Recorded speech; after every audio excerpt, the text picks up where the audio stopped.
I had a chance to do a shoot with her for V magazine.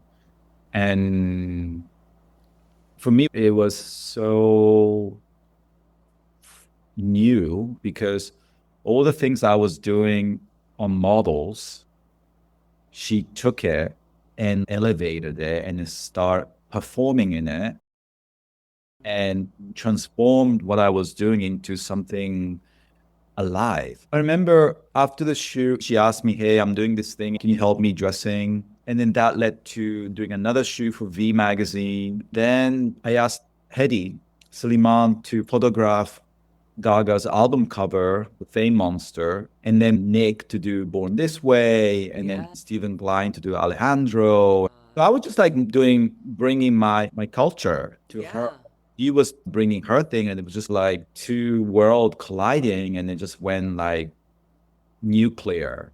She loved fashion and she was so excited to be collaborating with all of us. Of course, she's an incredible performer and I don't know, something she's not normal, Yeah, there's no one like her for sure. she's so committed. I've learned a lot growing up seeing Bjork and Madonna taking fashion and putting it into pop culture. For me, it was like everything. And then Gaga keeps going today. She's just like as exciting as ever. I'm Jill Devling, and this is Going Rogue. Nicola Formichetti is one of those creatives whose work you recognize instantly, even if you don't always know his name. From magazines to music to fashion to beauty to digital worlds, Nicola doesn't move within lanes, he deletes them. You might know him as Lady Gaga's longtime fashion director, the mind behind some of the most disruptive images in pop culture history, including the infamous meat dress, or as the creative force who rebooted Mugler, reshaped Diesel, launched Nico Panda, and now leads MAC Cosmetics into a new era as global creative director. But before all that, before brands, before titles, before headlines, there were magazines, pages, images, and permission to imagine.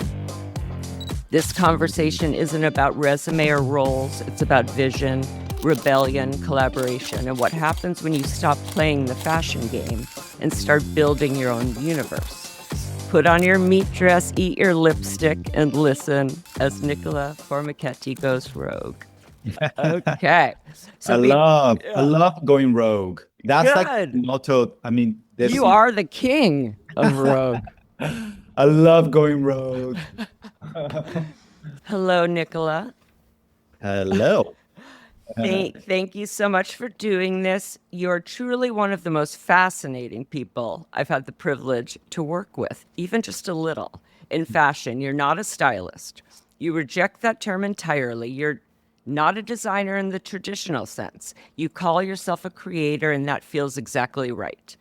From the pages of Dazed and Confused to Lady Gaga's meat dress, to running Mugler, to reinventing Diesel, to your new chapter at MAC Cosmetics, you've touched every corner of fashion and pop culture without ever staying in a box. So before we dive into your story, I want to read what I call Formichetti's creed, the quotes that explain your brain better than any resume. Oh my God. I'm not a stylist. I'm an art director whose job it is to create moods, oversee an overall image. My job feels more like a hobby than a job, really. It's always fun. I always try to do as much as possible to keep inspired and learn about new things. There's so much information out there, but at the end of the day, your taste and intuition are what guide you. I rely on my gut. That's where the magic really happens. I'm not an elitist. I want to share what I do with everyone. I believe that everything happens for a reason. Everything is a test to make you better, good things and bad things, especially the bad things. My path has been zigzag, backward, flip, front and back. It was never, ever a straight path. The only straight path is probably my vision. I think that needs to be very straight. Don't be scared, just try, experiment, and make lots and lots of mistakes. That's how you learn. Make mistakes with style. I remember in the early days, fashion gave me strength, and that was so powerful.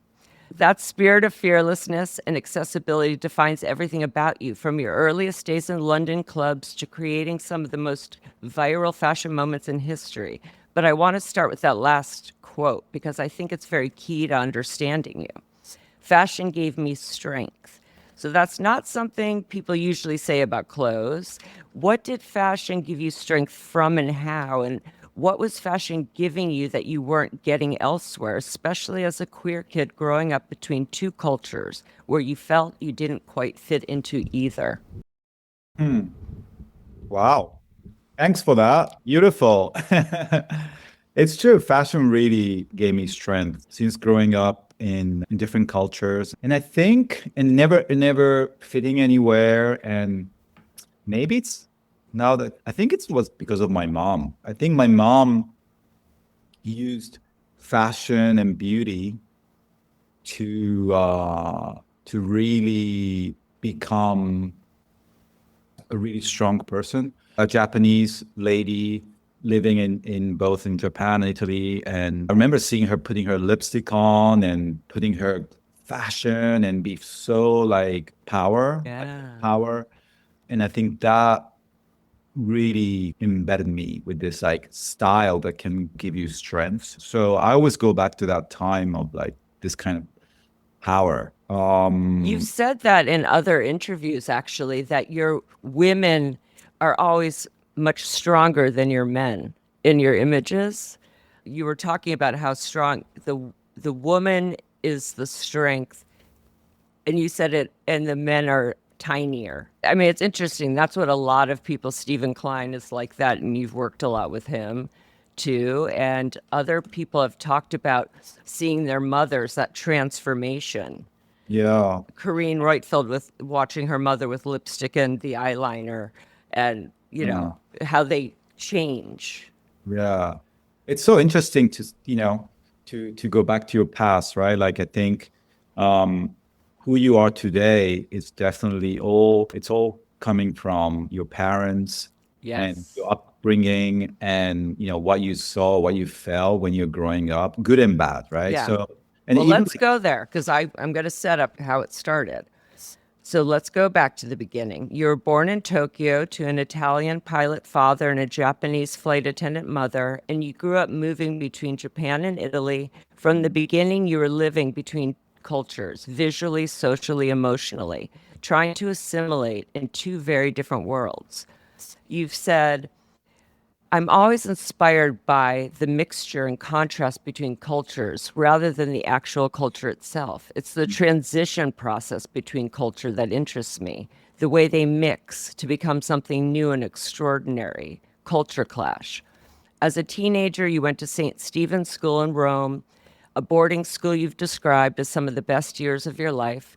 That's where things started to click. You've said it's where you discovered art, music, and fashion. You were trained as a classical pianist, learning discipline, repetition, and precision, and played piano in the chapel every day, spending your weekends at Porta Portesi? Porta Portese. Porta Portese flea market, buying cheap vintage clothes and repurposing them. You've said basically what I do today is what I was doing on the weekends in Rome in the flea market. And I became a creative director already in high school. The school told me to be good at everything all around and to trust my instincts. You also discovered the Face ID and Dazed and Confused in Rome, the only places you could buy international magazines. Those became your Bible. You read them, then go to Portese. Portese and copy the looks. Fashion still wasn't a career plan, it was instinct, observation, experimentation. And then came London. But we're going to stop here and talk about Rome. So take me through how it started. Japan, Rome, the flea markets. You've said you became a creative director in high school before you knew the job existed.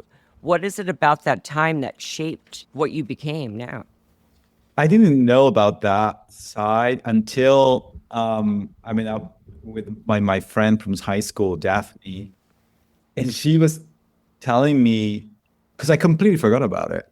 She was telling me, you remember we used to go to a flea market and just buy all this like vintage clothes and mimic whatever we were seeing in magazines and on TV, and using her as a model, and just I was dressing her up, and then we were taking pictures. And I completely forgot about that. And I was like, oh my God, it's exactly what I'm doing today. Right. Like torturing my girlfriends, like becoming, whatever they don't want to be. And then Right. like this kind of fun. Yeah, it was, yes, I need to find those photos. Yeah. Oh my God. I mean, poor Daphne. But yeah, I think it's like I grew up between Japan and Italy. And like I said earlier, I think my mom was super like kind of 80s Japanese in Italy, power dressing, strong red lipstick, very powerful woman. So I carried Yeah. that. And my dad was kind of like much more typical Italian from Rome and very elegant. So I had this like crazy, like very international parents.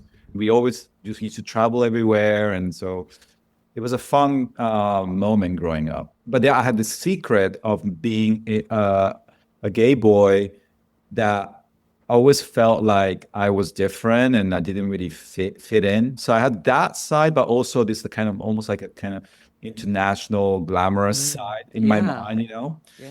And so in Japan, I was really into in the 90s kind of like Japanese pop culture, and then also very much inspired by the American, so the MTV 90s, Mm. like Madonna, Delight, and George Michael, and getting all this incredible stuff from the music videos and MTV. And then my mom introduced me to the Italian fashion and like Versace and things like that, Italian Vogue. And Yeah. then I became very much more closer to the aesthetic of like 90s Prada. You know, I thought it was super cool.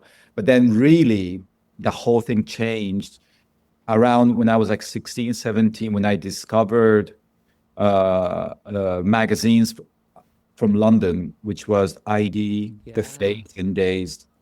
There was this little shop in Rome where they used to have international magazines, and I just like saw it. And I was like, oh my God. I just became completely obsessed with the all of London aesthetic. It was like a slap, like I've never seen anything like it before. It's just like the world of London underground culture mixed with avant-garde fashion and music and club culture, and it was like personalities, and it was like Lee Bowery and Bjork and Alexander McQueen and Yeah. Let Nights. me set up London. Let me set up London. So this is the road to magazines. And then came London, not as a destination, but as a bridge. When it came time for university, you had no idea what you wanted to do. You put down hotel management and other random things on applications, but you knew you wanted to be in London because that's where the world in those magazines existed. You've said, my life was basically about trying to find an excuse to come to London. I told my parents I was going to study architecture, but I didn't really study anything. I literally walked in the front door of the architecture school and ran out the back one to go clubbing for 3 years. And I read that you didn't even tell your mother. You dropped out, by the way. Uh, Openly. London gave you permission. Nightlife, street fashion, subcultures, people building identities without rules. At 22, you got your first proper job at how do you say pineal? The Pineal Eye. Yeah. Okay. Pineal. Because I was trying to look it up. So at 22, you got your first proper job at the Pineal Eye, a boutique in Soho, where you became art director and head buyer. That's where fashion editor Katie England noticed you and offered you a monthly page in Dazed and Confused called I Spy. You said, in Rome, I learned how to trust my instincts. So when I moved to London, it didn't matter what I did. I went with the flow. I met people. One thing led to another. So you were just Yeah. starting to talk about London, and then we'll get to your decades long editorial career, many years, many magazines. But tell me about the London years. You walked Yeah. in the front door No, and so I out had the to, back. yeah, I mean, I had to be in London because I was so obsessed with the face and ID and days. I was reading everything, studying, and just like I wanted to be there. You know, do you remember they used to have all this like on the back, all the stores and clubs and all the information. It was like a Yeah. Bible, you know, Yeah. and fashion stories, and like it was like, and I had to be there. It was all from London, so I I remember in high school I had to come up with like what I wanted to do in life, and I was like, no idea. I just wanted to, Right. Who yeah. knows? Yeah. Yeah. So I was putting like hotel management because I loved traveling, and then I put architecture because my parents were fine with that. And I actually go into an architecture school in London, and I kind of basically lied my way to London. And But we didn't know these jobs existed. Like we read magazines, but it wasn't like, I mean, I didn't know, oh, how did that person get on the cover? There's someone that gets that person. that's later. I found out Yeah, much yeah. So later. it's we Yeah. knew we liked something and you for sure. You had this interest and it was obvious. But it didn't have a profession that you knew you could actually do what you love for money. Yeah. Like I didn't really care about money. I Yeah. mean, it's like I didn't, have much, but you kind of like Make it work. make it work. Like I didn't have much, but just went to London. I tricked my parents to get me a place and go to study. Um, I went to architecture school. Maybe stay there maximum maybe like a month. Literally went in and went out. Yeah. And then I just went clubbing Yeah. to all the places I read in the magazines. And then day one I met everybody there. It was crazy. And Right. just music and drugs and, Yeah. and fun and fashion, and just like it was like an explosion of just culture. Like I was just like, so I don't remember the first 3 years in London. It was all a blur. It was Right. so much fun, and I feel like everyone I met then, I still know today, Yeah. and it was just so exciting. So And it yeah, was pre-Instagram. Like I started at Vogue 1998 at yeah, 24. So I'm it was around that time. a bit older than you, but that time was like incredible. And it was all pre-Instagram. People would gather. It didn't matter who you were. Once it was after dark, it didn't matter where you worked. Everyone shared just this amazing experience of just being together. Yeah. It's the fact that we even got to experience that, whether we remember it or not, is No, we're it was lucky. crazy. I say, It was it wouldn't so have crazy. existed with social media. Yeah, I mean, it was all about getting together, getting whatever you have around, put it on yourself, dressing up, like just and copying stuff from the magazines and just making stuff work. And I remember it was like the time of like McQueen's doing these like underground shows everywhere, and then we tried to get into shows. We couldn't. But then one day, like Isabella Below saw me, and then she just grabbed me, and then just like I went inside. I got into my Queen show, and then it was like it was mind blowing, And this was pre everything Yeah. before. And I So wonder, were you putting makeup on when you were yeah, going? yeah, Okay. for sure. Okay. I remember taking red lipstick and putting it across my eyes. That was like my look. Oh, that's Right now, it awesome. was really cool. That was Are you going to inspiring. recreate that? I mean, You're supposed to put red lipstick on your eye. well, the version, not lips. Because now you can do anything. Yeah. I mean, Um, yeah, that's yeah. amazing that time. And then one day I was like, oh shit, I don't have any money. I have to start working. And I used to go to this record shop called Kokon Tozai, where the owner, Yuko, and Japanese lady, and she was kind of like my mother figure in London. She used to have this really cool store called Kokon Tozai, used to sell records and Japanese sneakers.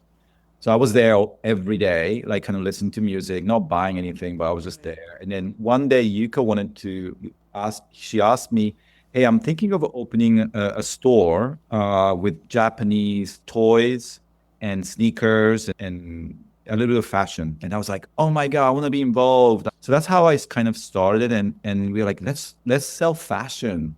My neighbor was this designer called Noki. He does recycling clothing. So I was like, oh my God, we should sell some Noki in there. We should get some vintage. Maybe we should go to Paris and get some like young designers there. I was like 22, you know? Yeah. You were like a And customer.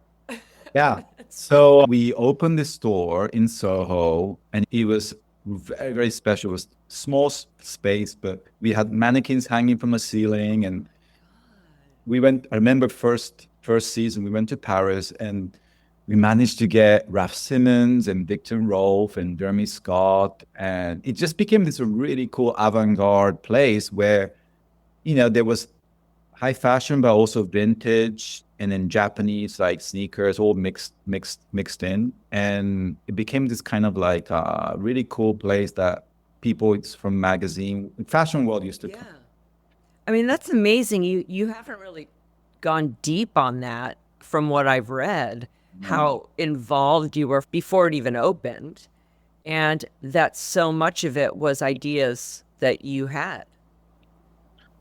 Yeah, but I didn't really like, yeah, it was kind of like, let's create like a magazine, in a kind of as a store kind of thing. Yes, you are using an Yeah. editorial mind Yeah. for a retail space. Yeah. But it was kind of stuff that was around me that I Right. thought was cool, So it was like bringing some That's Japanese. a creative director. That's a creative director. Yeah.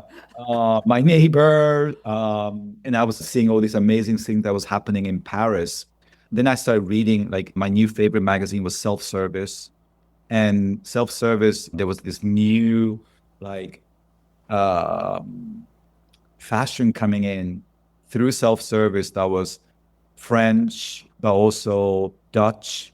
And I discovered the work of Ines Invenude through Self Service. And I still remember one of the covers that they did with Devon Aoki wearing Victor Rolf. It's one of my favorite photos that they've done on the cover of Self Service. So yeah. So I was like, oh, I wanted to bring that because we had already the London stuff. I wanted to bring this like new European flavor into the store. So we went to Victor Rolf's show, and then we can have Yeah, so now you're like going to buyer. shows. Yeah, Oh my it was just like me and Yuko. And we had this Japanese backer that used to like give us money to create this store. We would go to Victor and Rolf, and we didn't have that much budget, so we would just buy one piece from Victor and Rolf. This like incredible white dress and the necklace made out of glass. Well, that's your editing. Then you're an editor. Like so Yeah. all these now it totally makes sense. Oh my God. Yeah. You analyze it. I don't know. I just do it. I know, but you're choosing to choose the look. That's the editor. I mean, it's Yeah. interesting that how Store early windows on. were like, yeah, magazine covers. And then we met like Ralph Simmons and John Galliano. And Hedi Slimane allowed us to sell its collection for Yves Saint Laurent when he did Saint Laurent Rive Gauche. So it was a really cool store. We had like Vava Dudu, this like young designer from Paris, who was just like a trench coat that was completely destroyed. So Noki, my neighbor, who we used to have his clothes, was like Mickey Mouse T-shirts customized. And I remember this lady came, who was a really big deal stylist back then, Anna Corbin. She borrowed Noki's clothes to shoot with David Sims for the cover of ID with Giselle.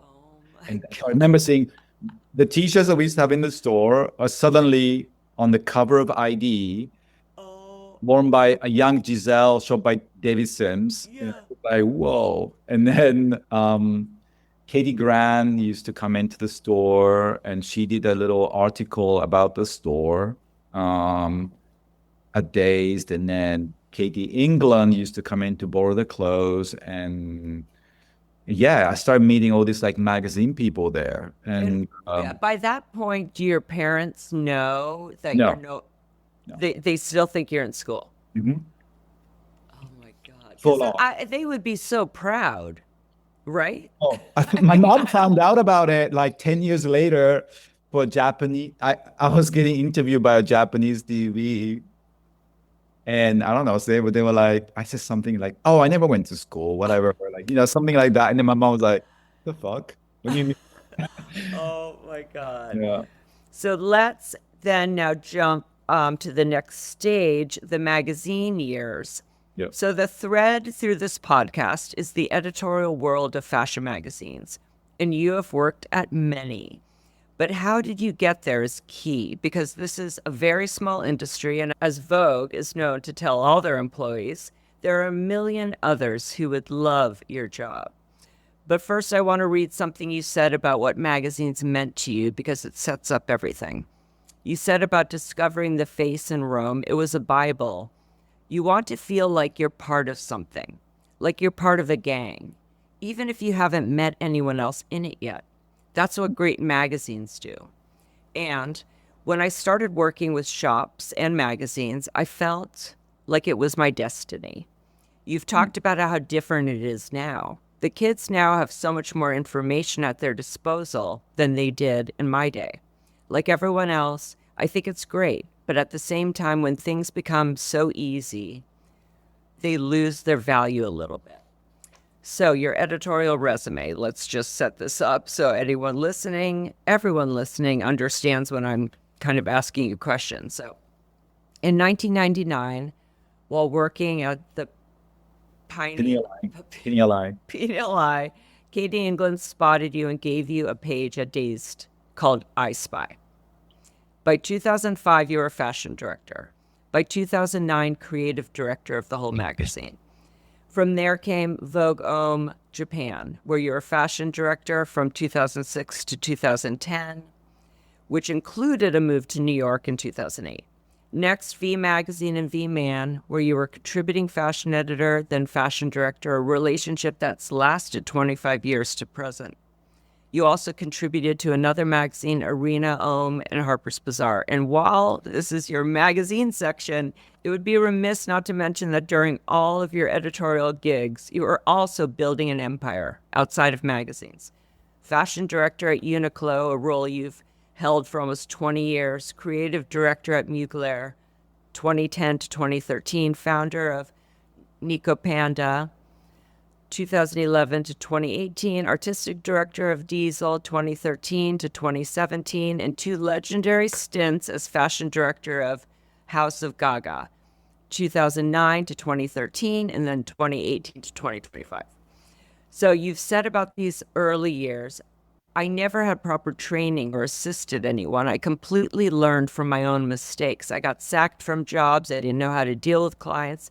I had too much passion. There was always too much of myself in something and not enough of the client. And you've been clear about what you are and what you aren't. I hate the term stylist. I really, really hate it.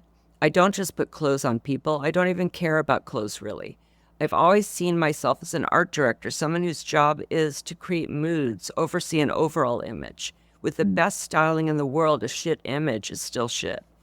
I love being able to control the whole thing, the design, the styling, the photography, and then getting it into a magazine, and the marketing and trend forecasting. When I get labeled as a stylist, one tiny part of that world, it really pisses me off. You didn't come up assisting one legendary stylist or editor. You weren't learning a formula. You were learning how to build a visual language. So you've said magazines were a Bible, that they made you feel part of a gang even before you'd met anyone in it.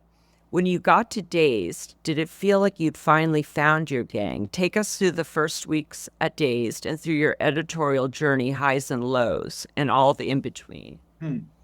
It's true. When I started working at Dazed, I finally felt like I belonged somewhere, and there was people around me that were completely different, but we had this understanding of each other and like the love of fashion and beauty and culture, music. And yeah, it was for me, it was an incredible introduction.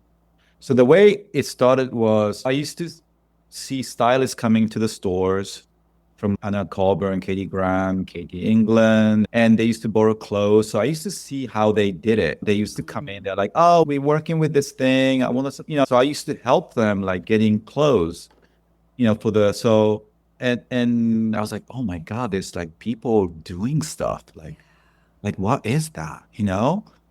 And then sometimes we used to have celebrities coming in. I remember like Gwen Stefani came into the store and she bought the entire store. And we're like, oh my God. And then I saw those clothes in the music video later. And I'm like, what is going on? It was, and then one day Katie was like, hey, you should do some stuff for the magazine. Jefferson Hack, the editor of the magazine, was like, okay, we have one page for you. Just do whatever you want. Just put some stuff. It's your page. Just do something. So I was like, okay. I had no idea.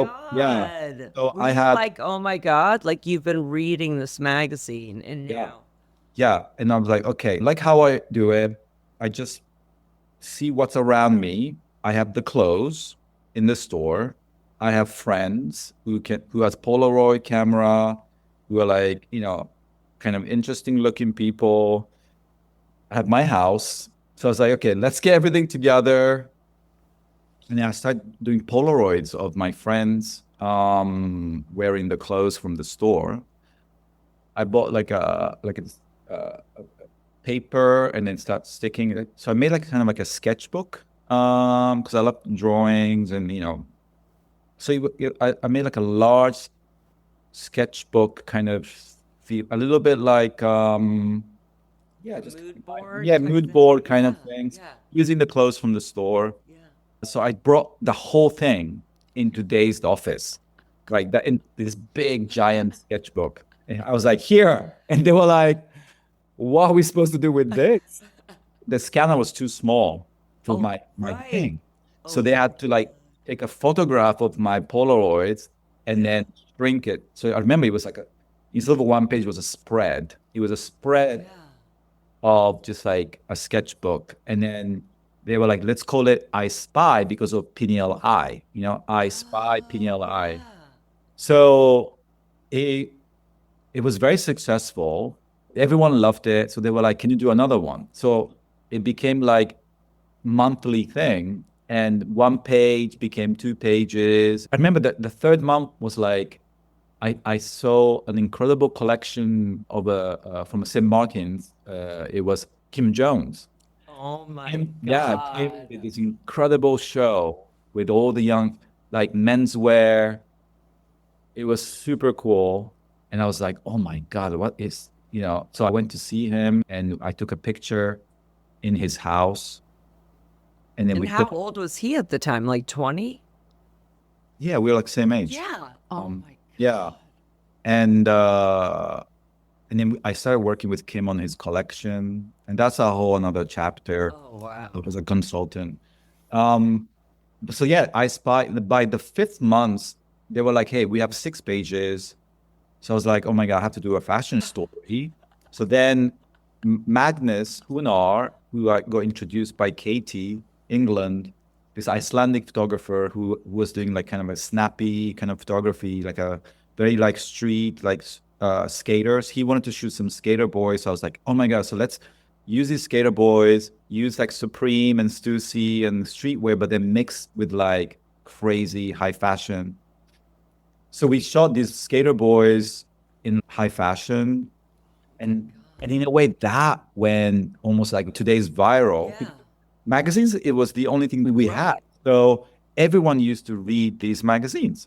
So then I suddenly got approached by these Italian brands like Prada, Dolce, Gucci, Missoni, like Costume National. I started getting like offers to work with them, and Levi's, H&M, like it was crazy, right? And I mean that's wild but you had it.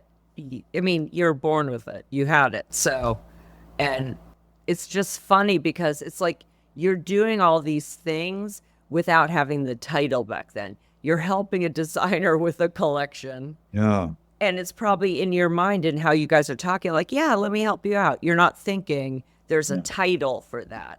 Or no money, no money. Right, Yeah. right. Yeah. Like you've said, I I was never doing get, all of these things. I never got paid from days. I'm sure like nothing, like we managed, right? But I didn't care. I wanted to Right.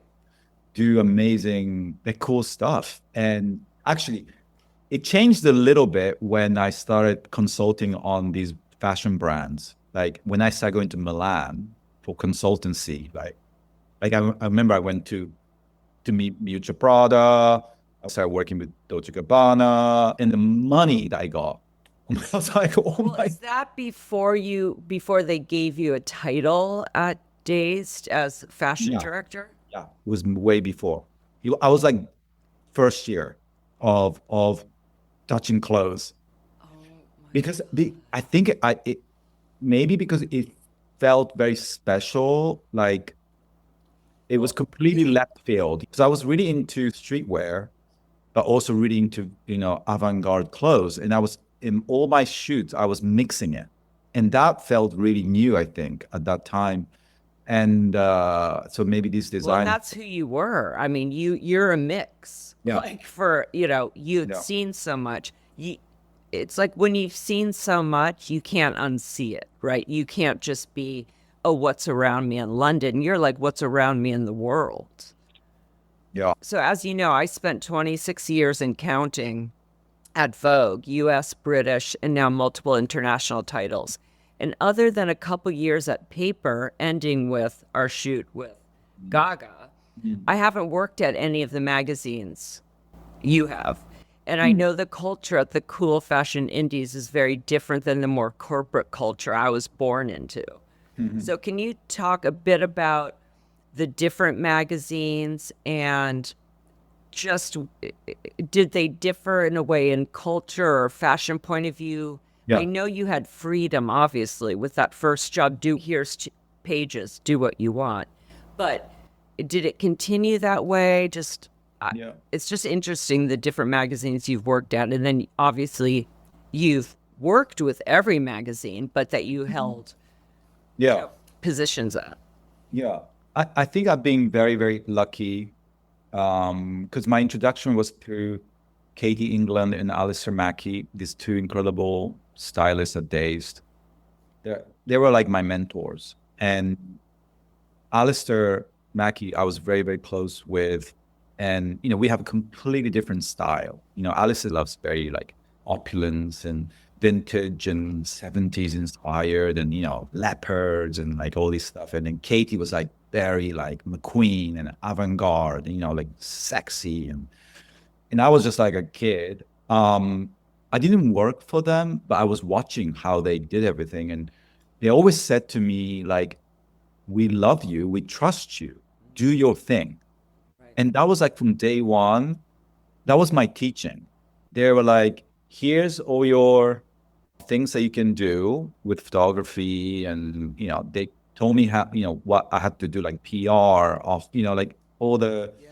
stuff that I had to learn. But in the end, they were like, it's your story to tell and it's your world that you're creating. So that was from day one. I got that teaching, and today I do the same. It must be hard though to have that teaching and then go into the corporate world, which is being a creative director at a brand, because you don't have as much freedom.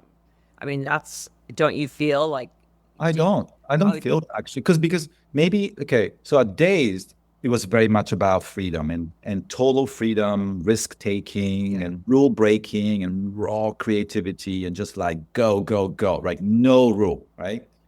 Okay, this week you have to shoot this actor with tomorrow with this clothes.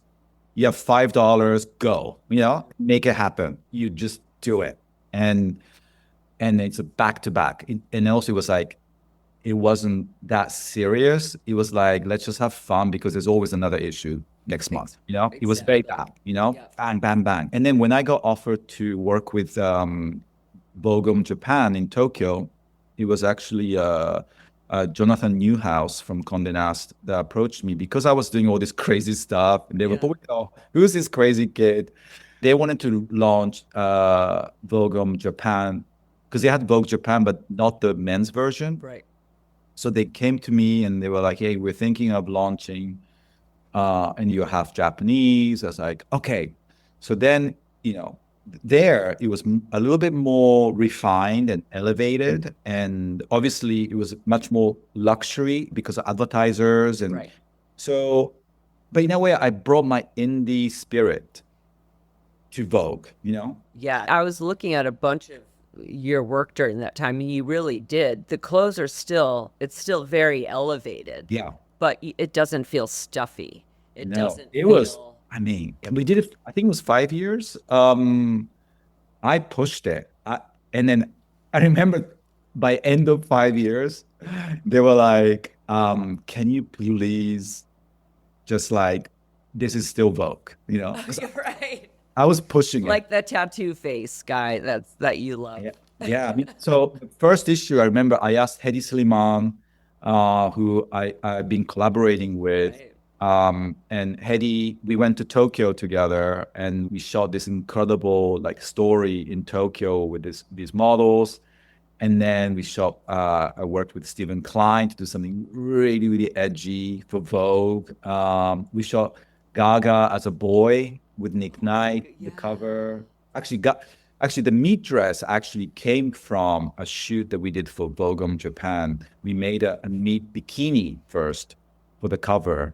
And how did you even think of that?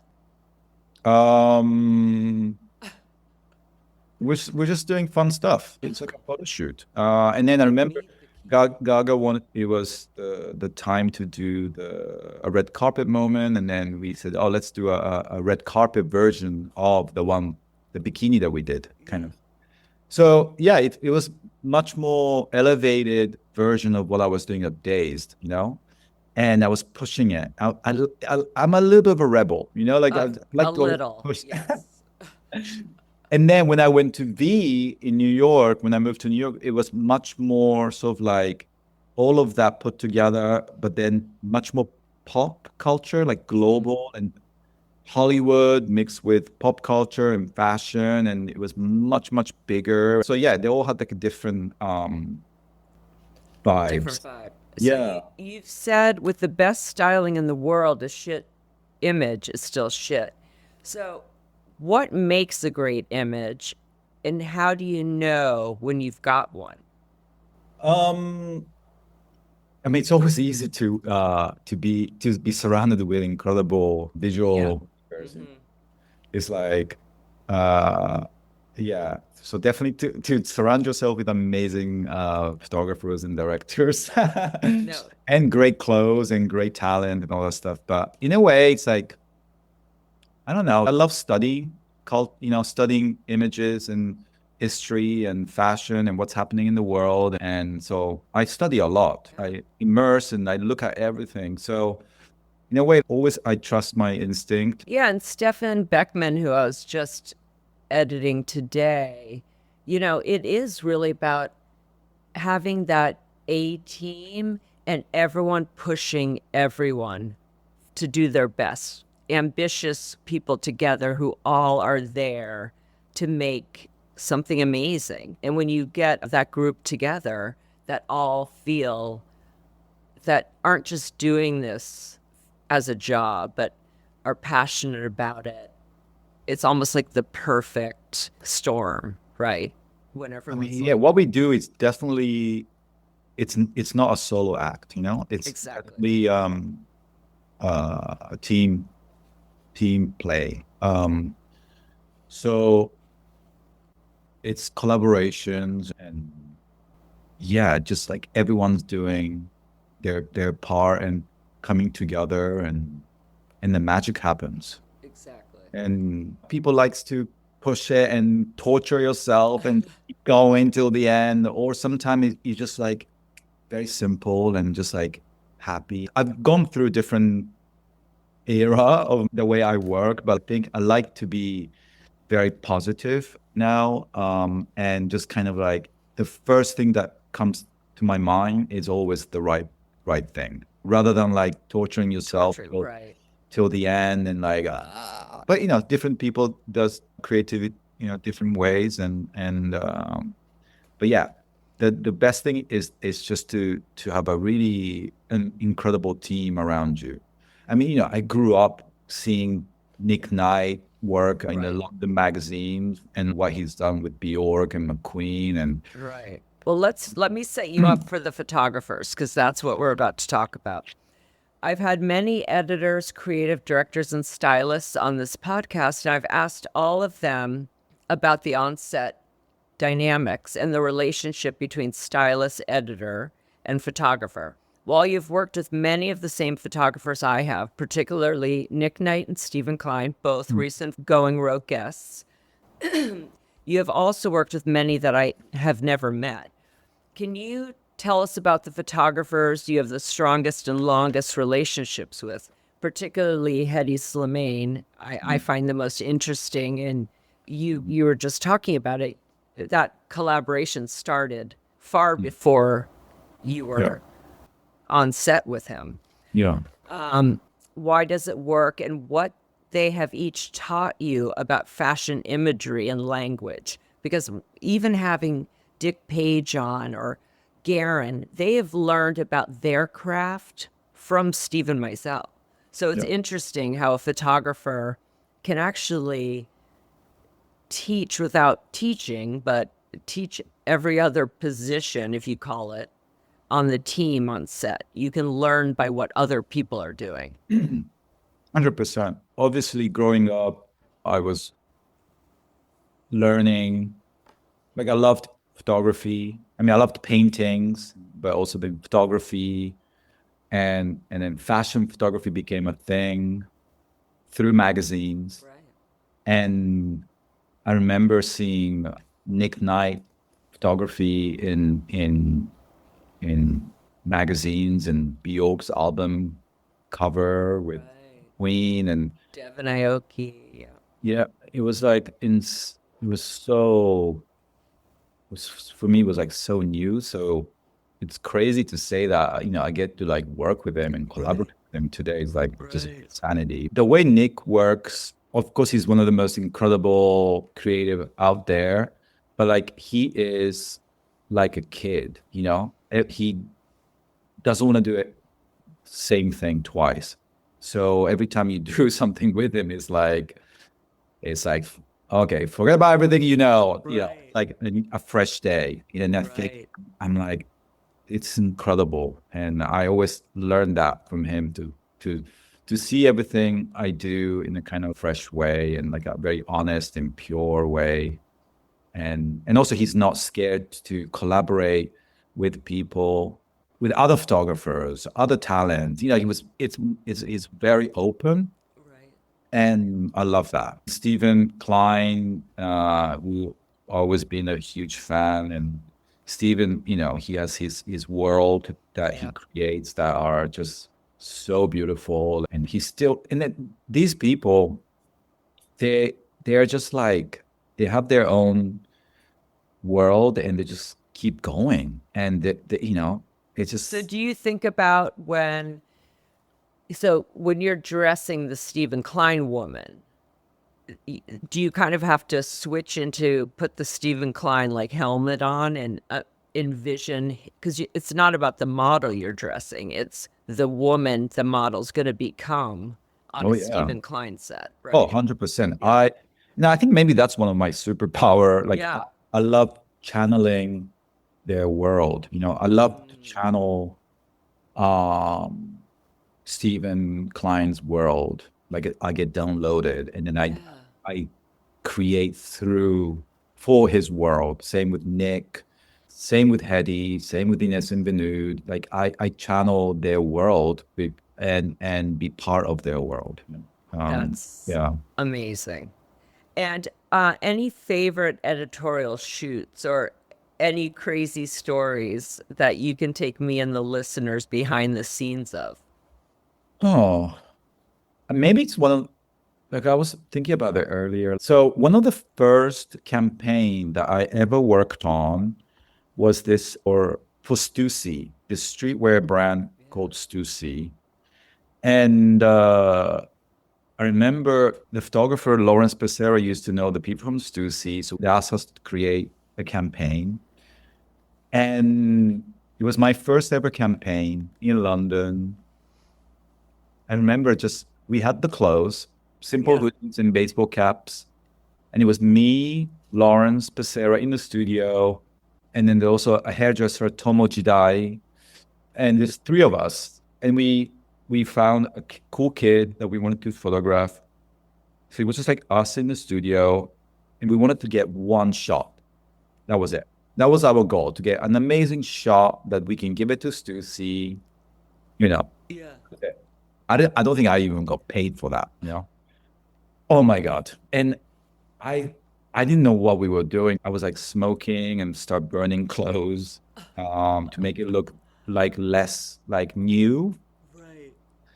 And then I was burning, I made a hole in a baseball cap. And I was like, oh my God, this could be an incredible mask. So then I turned a baseball cap into a mask I created a hole. And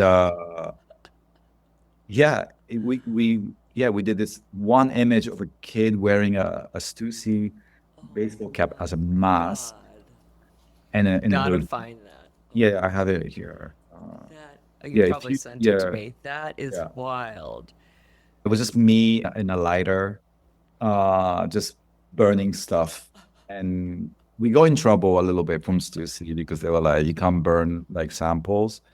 But they loved it. They loved the image, and that went everywhere. This is so I cool. mean, Like, that's yeah. crazy.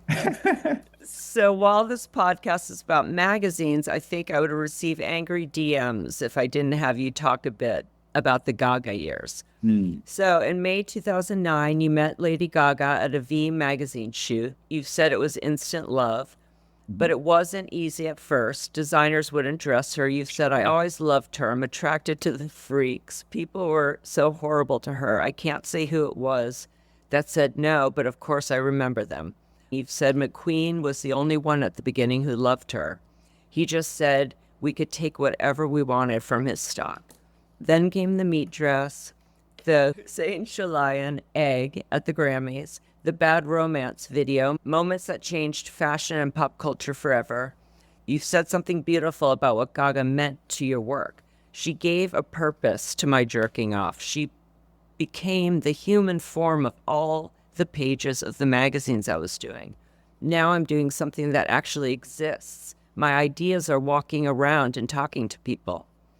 And I have to say, your story reminds me so much of what La Roche shared on the podcast about his work with Zendaya. Two young talents not yet taken seriously by the industry, designers saying no, and a creative partner who saw something everyone else missed and built a visual world around them that changed everything. They had the talent, obviously, but you and La dressed them to be noticed. The looks made people look. Tell me about that legendary collaboration that changed everything.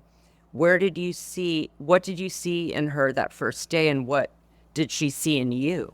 So at that time, back in the day, fashion world and music world never collided. It just didn't happen. Right. I don't think I had Beyonce or Rihanna on a cover till after 2009, Yeah, 2010, it didn't really 12. happen. And Yeah. you could see who was the fashion pop girly before. It was like Bjork, maybe Madonna, Bjork. Madonna, yeah. That's it. And Cher. So it didn't really, Britney was never a fashion. No. So it was a music and fashion never collided. I mean, today it's crazy, right? It's like, of Right. course, you put them together, like, duh. But like at that time, so Gaga, her music was around and we were, listening to her music. And I really wanted to work with her. So I had a chance to do a shoot with her for V magazine. So I just did whatever I was doing normally with models. And we met in LA. We shot on the beach. And yeah, for me, it was so new because all the things I was doing on models, she took it and like kind of elevated it and start performing in it. and transformed what I was doing into something alive, you know? Yeah, I mean, Nick Knight, when he was on, talks about that designers make dresses or looks not to be still in an image, but to move. They're creating it to be worn, not Yeah. photographed. Yeah. So this was exactly that. You're able to, and it probably went back to even your time in the store when you're finding pieces that people are going to buy to wear, right? Not to just be still, where you can clip a back of it and make it look the perfect way. But how did your editorial experience prepare you for building Gaga's visual world? And did that work with Gaga set you up for what came next? Mugler, Diesel, and now Mac.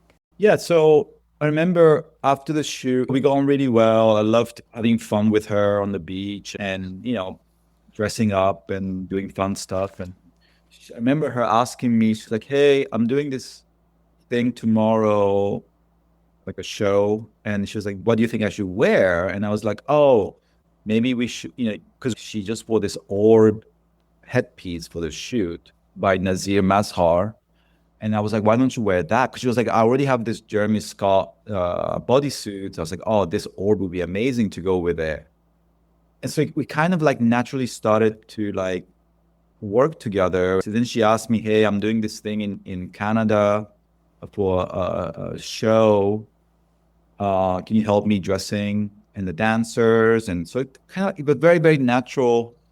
And then that led to doing another shoot for V magazine, a cover this time with, um, and then I asked Hedy Suleiman to photograph Gaga's album cover for Fame Monster, this black and white series with Hedy. So it's like my two worlds colliding, right? Right. And then we asked Nick to do Born This Way, and then Yes, Binu of to do all the course. music videos, and Stephen Klein to do Alejandro, and like, Oh my so I God. was just like, bringing my culture to her. Yeah. He was bringing her thing, and it was just like two world colliding, and it just went like nuclear. And with McQueen, with Bad Romance, and McQueen's new collection, the armadillo shoes, and then I mean, it Oh was my God. like, She was a walking editorial. Like, it was a story you were building, and then each album seemed to be a different, if you're thinking about it, a different story, right? yeah, That you're styling into or creating around. Because you felt like she was living in her own editorial story, and it had different. yeah. She loved fashion, and she was so excited to be, collaborating with all this, all of us, and it felt really cool. Of course, she's an incredible performer, and I don't know something. She's not normal. Yeah, there's no one like her for sure. I remember like, she's just she's so committed and yeah, like I remember at Alejandro's shoot, Stephen Klein, and we had Val Garland, Eugene, and just her just like bleaching her eyebrows and just like, normally you do a wig, but we bleached her wig. Oh my God, she looked insane. He was like so beautiful. Well, And and no one besides her and Madonna really change and push forward. Having worked with her a bunch of times, the creative comes first, right? Before she even commits. It's like, I don't need and I don't want to just do a cover shoot. Like, there has to be an inspiring, and I'm sure she got this from working with you because you always brought that. What you showed her inspired her. So otherwise, it feels like music or musicians in stay looking one way. It's their look, right? It's hard from Beyonce. Rihanna changes definitely clothing style, but you don't see a lot of, I mean, Gaga and Madonna commit to a whole new version of themselves, right? Which yeah, is, I've learned a lot growing up seeing Bjork and Madonna taking fashion and putting into pop culture for me was like everything. And yeah, and then Gaga keeps going today. She's just like as exciting as ever. Like, Yeah. But reading all of the interviews you did, or even just people speculating when you left the first time, I mean, it's a lot. Even when we photographed her with Mizell, she needed a look to leave the studio. So we dressed her to leave the studio. You were talking about it's 24 hours. I mean, it's a different. yeah, She caught the bug from you on what's possible. But it's, I don't even know. yes, I moved to Paris to do Mugler for a couple of years, which Gaga helped me launch the show and everything. And that was such an incredible time. I had a Diesel moment and a Uniqlo. And then after that, I just went so crazy, like traveling all the time and working and doing multiple things at the same. Yeah. And you still held your editorial positions. I mean, Yeah, because through the whole time. yeah, it was crazy. Well, Yeah. I want to get to Mac, Mhm. which is incredible. In May 2025, you were named Global Creative Director of MAC Cosmetics. You'd always been connected to the brand. Gaga's Viva Glam campaign and your Nico Panda collaboration. You said it's not about changing the brand, it's about refining it. MAC already has the best artists and energy. My job is to elevate what's already there. And growing up as a queer kid, MAC had such a big impact on me. MAC stood for inclusivity, and that showed even though I didn't wear makeup. Your first campaign, I Only Wear MAC, went viral, black and white, Doja Cat, Kris Jenner, shot Bayonez in the nude. You said, I wanted to do something different that would cut through the noise. In a way, I did something shocking by not doing something shocking. And on Doja at the VMAs, someone wrote that two of the biggest VMA moments in history were Gaga's meat dress and Doja eating lipstick, and I did both. I was like, okay, I can die now. So let's talk a little more about Mac, from Gaga's Viva Glam to now leading the brand. What's your vision, and why does beauty feel more exciting to you right now than fashion? Yeah. So, well, I go way back with Mac, even before Viva Glam. I used to work with James Gager, the creative director of Mac at that time, in London, in my early styling time. He used to do all the old Mac campaigns in London. So he hired me as a stylist to work on some campaigns with Richard Burbridge and Miles Aldridge and Solvay. And so I remember being part of the Mac crew, and that was really incredible to see. I remember we were doing like an eyeshadow campaign, but then James was so obsessed with having the entire world around it, from the shoes to the set. But then you could only see the eyes, you know. But this like obsession towards creating a world around it was incredible. So yeah, I go way back with Mac, and then working with Gaga on all the Viva Glam stuff, and then Mac asked me to create my own Nico Panda collection. So when I started to reconnect with Mac recently, I was like, yeah, I had this like crazy moment working so much, and I kind of started getting bored of what I was doing in fashion, and I actually hated what I was producing, and just didn't feel right anymore. So I kind of quit what I was doing and then moved to LA, and I had to like kind of recharge. Yeah, And then beauty became much more interesting to me. I was for making like sure. perfume in my house and beauty products and things like that. Was, I don't know, it felt much more personal and emotional and cultural. For So sure, cultural. Yeah, if you, even if you think about it, and talking to someone like Jimmy Paul, who he became a hairdresser out of the clubs in New York, yeah. getting ready, helping the other performers and whatnot. And you think about how important beauty is today I was doing something when Vice Vogue was going to come out. It was going to be a conversation with Hari Neff and about makeup, because that's the first thing when you feel your body isn't the right one. Yeah. It's what people see first. They're looking at your face. That's what they're looking at. So how important it was for her to be able to do as much as she could to look how she felt, right? And it Yeah. was through the use of makeup. So Yeah. I mean, it's also the cheapest thing that you can get to create something. Right. And a lipstick, right? It's a Yeah. pencil that you put on your face, and just by doing that, you just like shift your mood, or you can cut your hair, or Right. And also, I just didn't want to. I don't know. Fashion felt so boring to me at that time, and I just wanted to like do something different. And so when I started Mac, I was like, oh my God, this could be so fun, Yeah. And it's a world. It's not just a lipstick. It's a whole thing. Again, it's very editorial. Not only is it services so many editorial artists, right? The studio.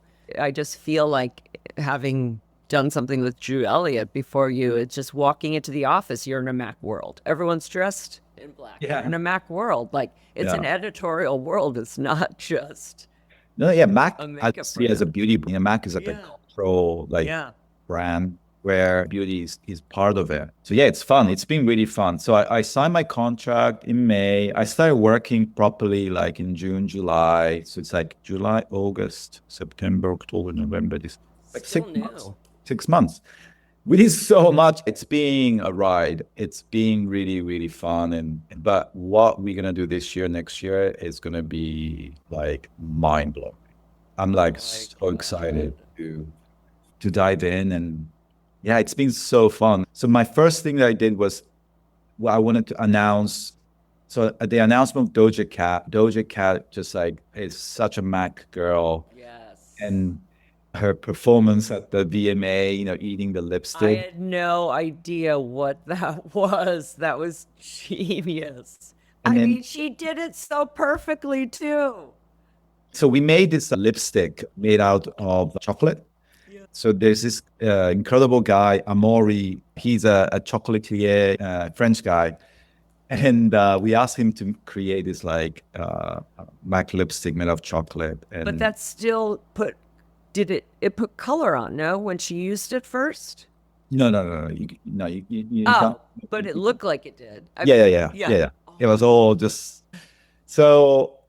And then the day after, we announced her as a Okay. Yeah, brand that ambassador. was It was so wild. fun. Yeah. So genius. And then a week after, we launched Kris Jenner by Innocent Nude, looking fabulous, this black and white. And then we started dropping all this black and white series with the other talent.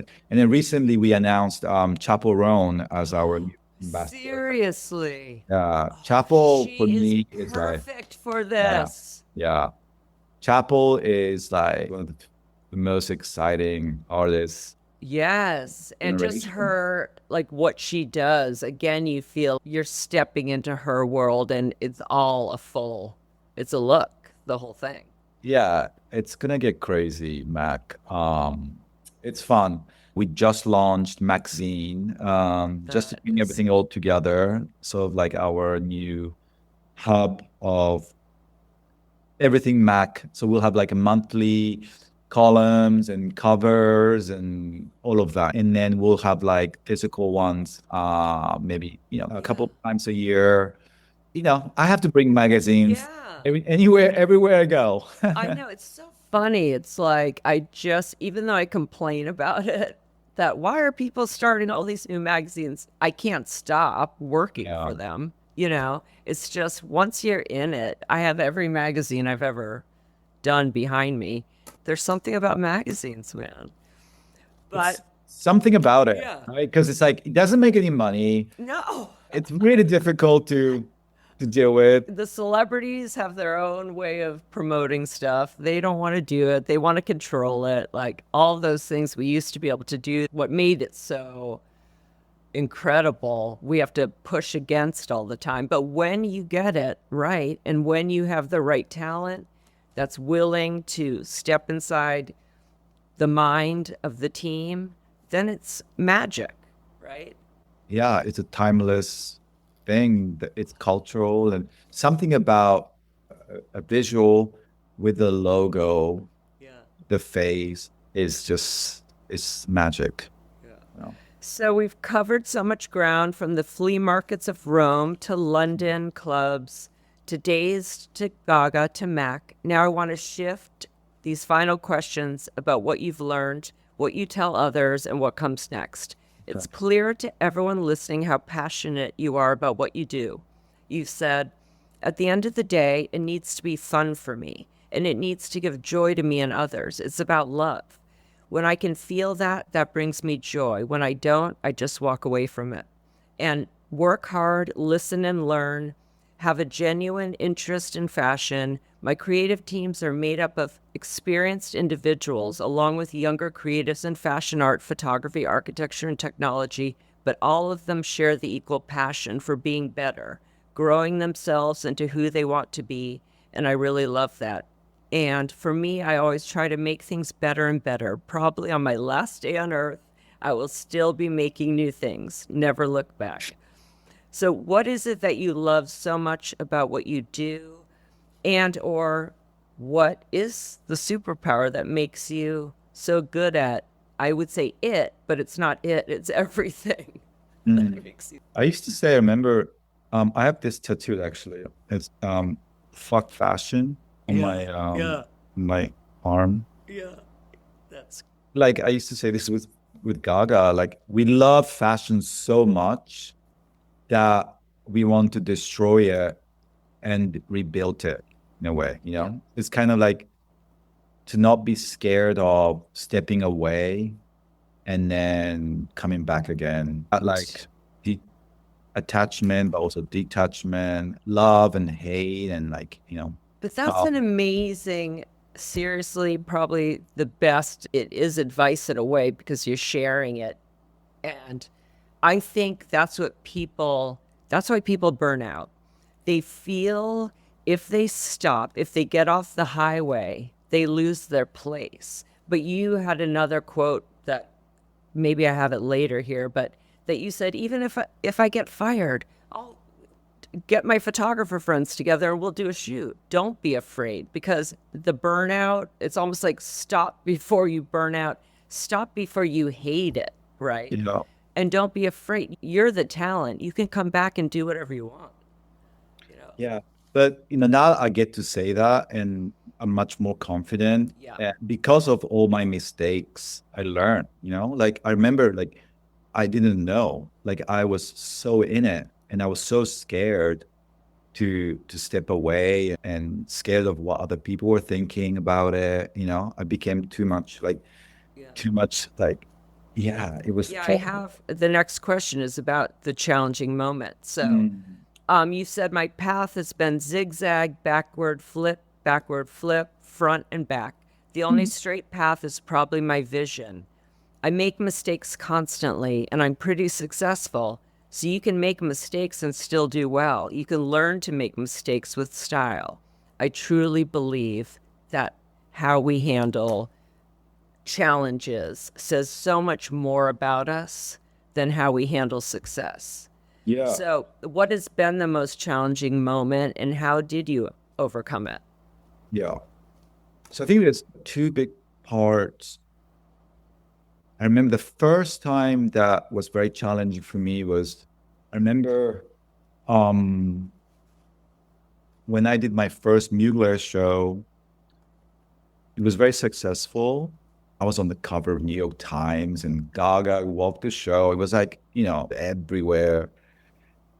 But then I remember there was like one little comment about, you know, the show that was negative, right?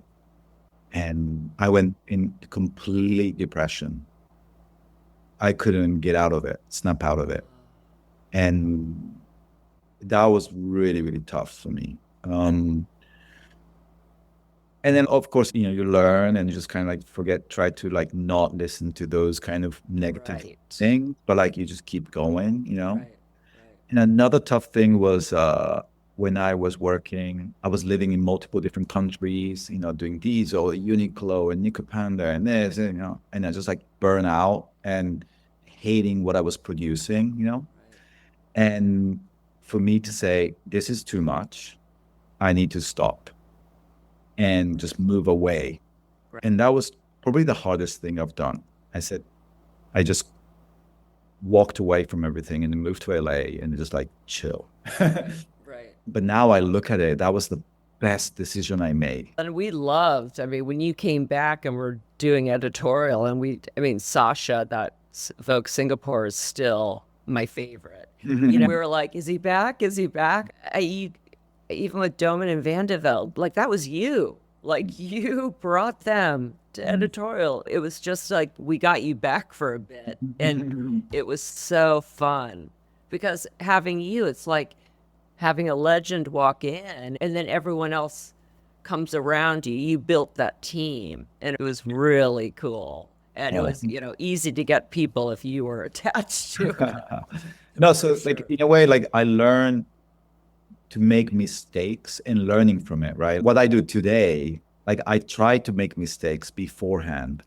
So I use like in a creative.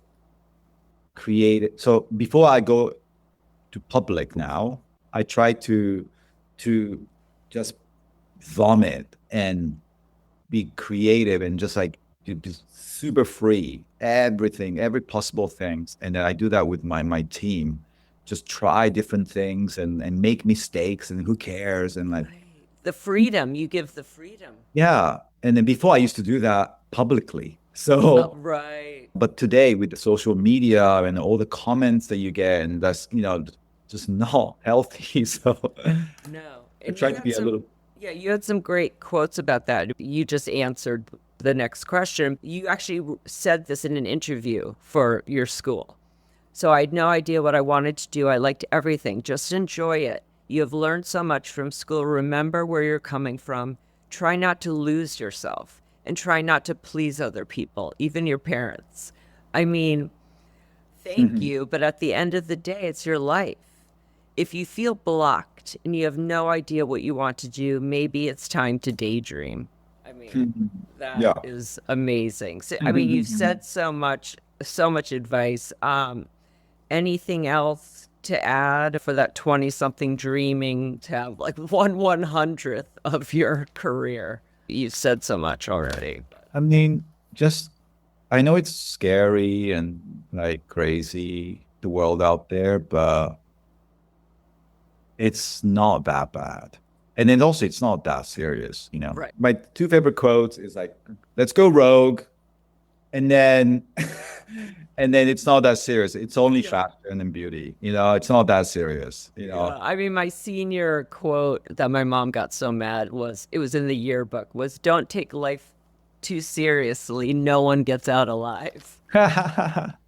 She's like, you're a fatalist. I'm like, I'm a realist. Come on. So legacy, back in 2011, a Vice writer asked you about your legacy and you said, no, what the fuck are you talking about? You make me sound so old. I'd love to make an impression, but thoughts like that are a long way off. More recently, you said, I want to be remembered as someone who has contributed to pushing the boundaries within fashion and music and inspiring the next generations. Shining the spotlight on new, diverse talent is very important to me. So which is it? Has your answer changed now nearly 30 years since you ran out the back door of that architecture school? Wow. That's crazy. Yeah. That's insane. Wow. I'm a little speechless. Wow. That's so cool. Yeah, I think a little bit of everything, a little bit mixture of everything. In the end of the day, I want to be happy with what I'm doing and proud of what I'm doing, that I feel happy and joyful. And I do feel very blessed and to be able to do what I love doing and sharing it with other people. Yeah. is just a blast, you know. And by doing it with people that I love and respect is a plus. And by doing that on a bigger scale and finding more people like a young me around the world, you know, and then just do it all together and keep doing that. I think that's so cool. Okay, so at the end of each episode, I ask every guest the same rapid fire questions. Oh God, Okay. I'm so bad at this kind of stuff. These are easy. Okay. AM or PM? I'm sure I know. AM. Oh, AM now. Oh my God, I used to be a PM. I know. Well, actually, AM, because, God, I was home at 4 a.m., so that's still there. Oh, no. No, I'm such a morning person now. I wake up at 6 and I do my thing and yeah, and I go to bed by 8 or 9. Text or talk? Text, text, text, text, text, text. Book or film? Book. Uber or Subway? Uber. Sweet or spicy? Ooh, sweet. Spots or stripes? Spots. Top or bottom? That's private. That's so private. It's top or bottom. Okay. Oh, that way. Okay. Meat dress or lipstick stunt? These are just for you. Oh, meat dress or lipstick. Oh, I like I know. that. Oh. I know. A flea market or front row? Flea market forever. Awesome. So you've said something that captures everything we've talked about today. For me, I always try to make things better and better. Probably on my last day on earth, I will still be making new things. Never look back. Nicola, from those Roman flea markets to the front rows of Paris to Mac, you've shown us that the most interesting path is the one where you refuse to stay in any lane. Thank you for going rogue today. Oh, thank you. That was so fun. Oh, thank you. It was so awesome. Learning about you it's wild. You're like 1 in a million. Oh, thank you. Thank you for giving me your Sunday. Well, All thank right. you. Thanks so much. And we'll talk soon. Ciao. Bye. Okay, that's our show. Thanks for listening to Going Rogue. And be sure to like and subscribe. Today's show is produced by me and Maddie Rosenberg at Radio Free Rhinecliff with assistance from Maddie Kelly. Special thanks to David Bowe for our great graphics and Taras Romanov for our epic theme music. See you next Friday.